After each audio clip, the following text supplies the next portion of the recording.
Donc il n'y a pas une mauvaise terre. Ouais, donc il y a des mauvais esprits et des mauvais paysans, mais pas une mauvaise terre.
Salam alaikum Ibrahima.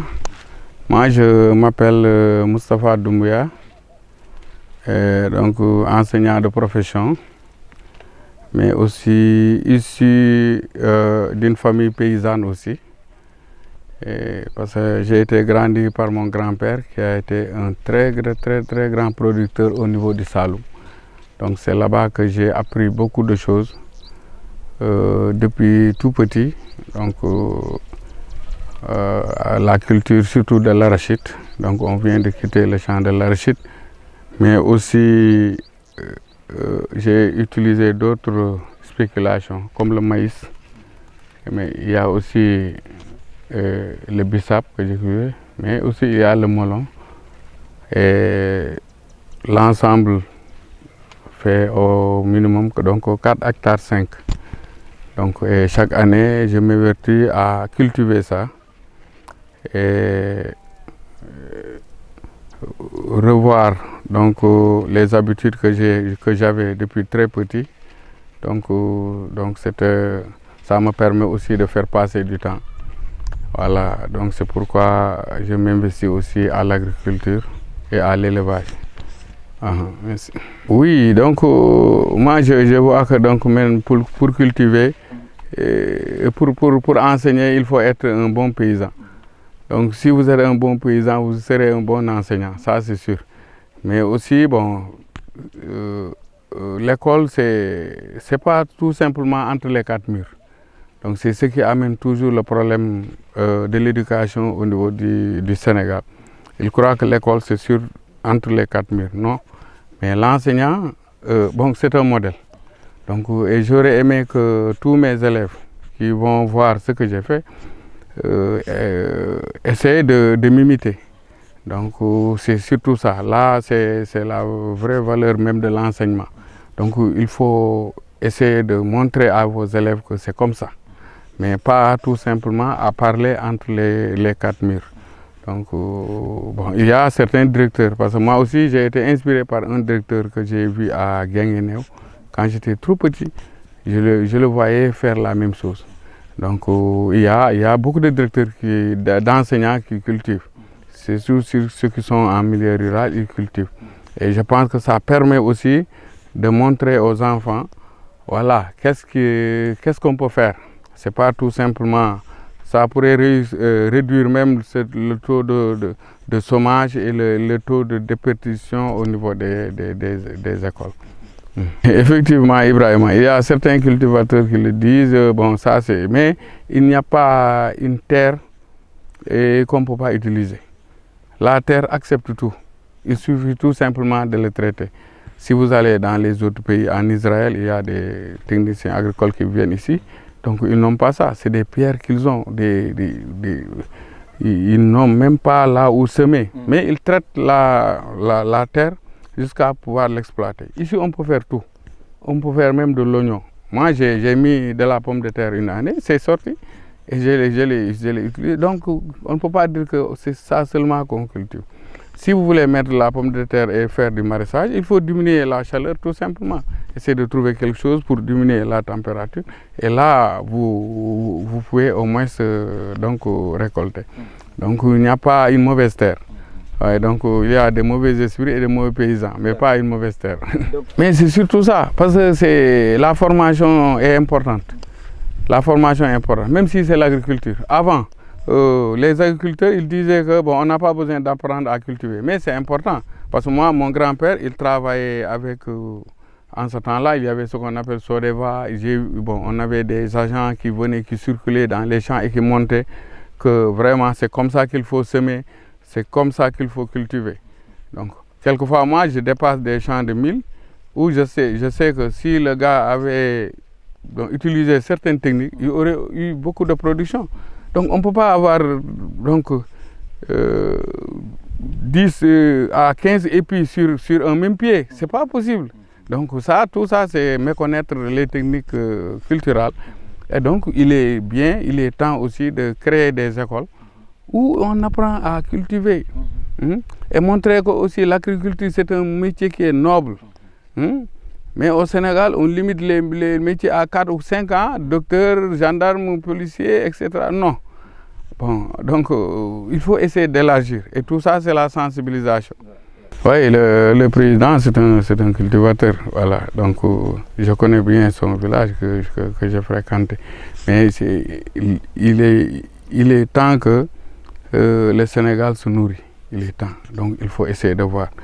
Bon, je pense que si on a l'eau, on peut faire tout ici, au niveau du Sénégal. Donc, le problème, c'est de maîtriser l'eau. Parce qu'on ne peut pas dépendre aussi de la saison pluviale qui est quelquefois très déficitaire. Donc, il faut essayer donc de maîtriser l'eau. De maîtriser l'eau et de sensibiliser et de montrer aux enfants qu'ils doivent aimer la culture. C'est surtout ça, c'est à bas âge. Donc c'est pourquoi moi, en tant qu'enseignant aussi, je me laisse. C'est moi, mais je cultive. Voici, moi-même. Hein. Moi-même, j'utilise la daba, j'utilise je montre, les enfants passent, ils me voient cultiver. Donc pour montrer que c'est un métier qui est noble et qu'on peut vraiment divulguer et permettre au Sénégal de se développer économiquement. Les derniers mots, donc c'est tout. Bon, en tant qu'enseignant, donc je voulais vraiment demander aux enseignants d'être des exemples. Donc les élèves, ils ne suivent que leur maître. Donc il faut essayer. Donc pour les enseignants qui peuvent vraiment motiver les élèves à les orienter sur ces activités, donc de le faire. C'est au niveau de la classe qu'il faut sensibiliser, qu'il faut montrer que le fait qu'on mette cultivateur sur votre carte pièce d'identité, ça ne veut pas dire que c'est ironique. Oui, bon, moi je suis aussi officier d'état civil. J'ai reçu dans quelque temps un couple qui sont nés en France et je lui ai demandé sa profession. Et elle m'a dit auxiliaire de vie. Auxiliaire de vie. Bon, je n'ai jamais entendu cette profession. J'ai dit qu'eux, ils ont la possibilité de créer tellement de postes que leur chômage va se réduire parce qu'il y a beaucoup de postes. Donc, auxiliaire de vie, je lui ai dit, mais auxiliaire de vie, je n'ai jamais, je ne sais pas. Oui, donc elle m'a expliqué, auxiliaire de vie, ça gère les TIC et les... Ah, j'ai dit d'accord, donc les TikTok et les trucs, donc... J'ai dit, oui, mais donc c'est une nouvelle profession, ça. Voilà, donc il dit, c'est une nouvelle profession, donc je suis auxiliaire de vie. Bon, j'ai dit, ah, voilà, donc c'est comme ça. Ici aussi au Sénégal, donc on n'a pas à avoir honte de dire que je suis paysan, je suis cultivateur, je suis éleveur. Si on a enlevé toutes ces professions-là, ça ne va pas aller, ça ne va pas nous rester quelque chose. Maintenant, on va se pencher sur les diplômes et ça ne peut pas tout régler. Donc, et ça, tout ça, c'est dans les classes. Oui, l'enseignant doit montrer ça dans les classes. Que lui, voilà, il doit même prioriser ses activités. Voilà, ses professions. Parce qu'on a 70% des Sénégalais qui le font. Voilà. Donc, de l'autre côté aussi, j'ai dit Alhamdulillah, bon, parce que c'est l'année dernière que j'ai pris ma retraite, donc ici à Bokiladji. Donc après 32 ans ici à Bokiladji. Donc j'ai participé à beaucoup de choses, mais ça reste aussi beaucoup de choses. Donc ceux qui vont suivre vont le faire. Donc la vie, c'est chacun vient faire son... Voilà. Ce qu'il doit faire et l'autre continue. Et vraiment, je n'ai pas regretté de venir à Bokiladji. Voilà. Donc quand j'étais venu à Bokiladji, donc aussi ça m'a rapproché de mon lieu d'enfance, bon, donc le milieu rural. Et c'est pourquoi j'ai pu donc rester. Parce que je n'ai pas vu quelque chose vraiment de nouveau. Donc j'étais habitué à ça. Donc c'est pourquoi j'ai pu tenir malgré donc les difficultés.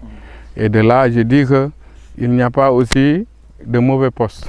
On est obligé de répondre donc à la commande de l'administration partout. Ne pas dire que ouais, on ne m'affecte pas en milieu rural, on me fait donc tout ça.